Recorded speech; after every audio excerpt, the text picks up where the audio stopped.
Bonjour à tous, bienvenue dans une capsule sur le chapitre La trigonométrie dans le triangle rectangle.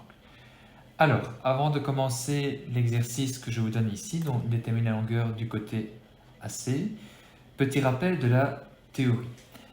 Alors, pour retenir la théorie de la trigonométrie dans le triangle rectangle, je vous conseille de retenir le mot magique SOHCAHTOA.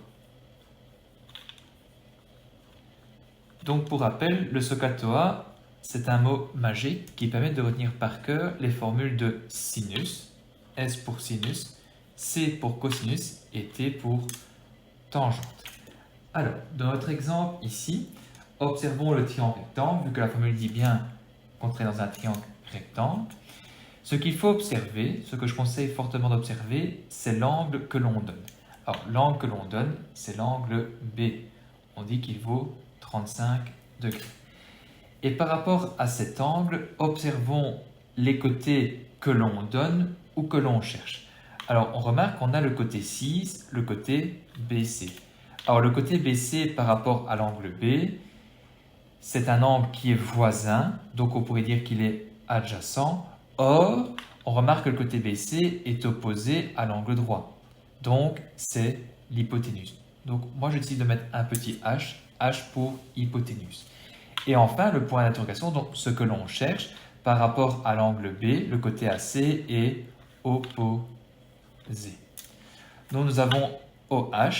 Et dans quelle syllabe a-t-on OH? Dans SO. OH. Donc, il faut utiliser la formule du sinus. Donc, nous pouvons écrire sin, donc sin pour sinus. C'est toujours sinus, cosinus ou tangente d'un angle. Dans ce cas-ci, c'est l'angle 35. Donc, sinus 35 degrés égale. Et la formule dit que c'est un rapport, donc une fraction, une division, entre O et H. Donc, O, c'est le côté opposé que l'on ne connaît pas.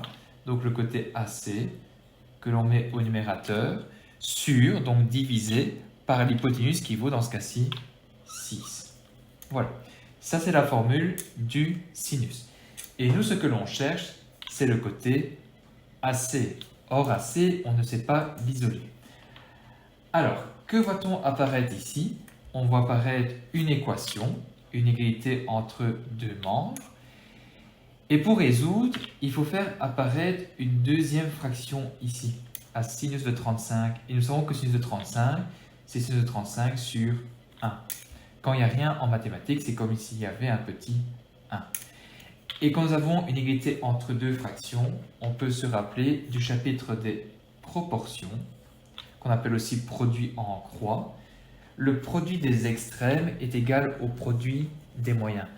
Donc, ce que l'on croise, il faut les multiplier. Donc, qu'est-ce qu'on a? 1, on le croise avec AC. Donc, on fait une fois AC, c'est-à-dire AC, égale, et 6, on le croise avec sinus de 35. Donc, 6 fois sinus de 35. L'inconnu est isolé, donc il ne reste plus qu'à calculer. On prend sa calculatrice scientifique et on résout 6 fois sinus de 35. On arrondit deux chiffres après la virgule et nous trouvons 3,44.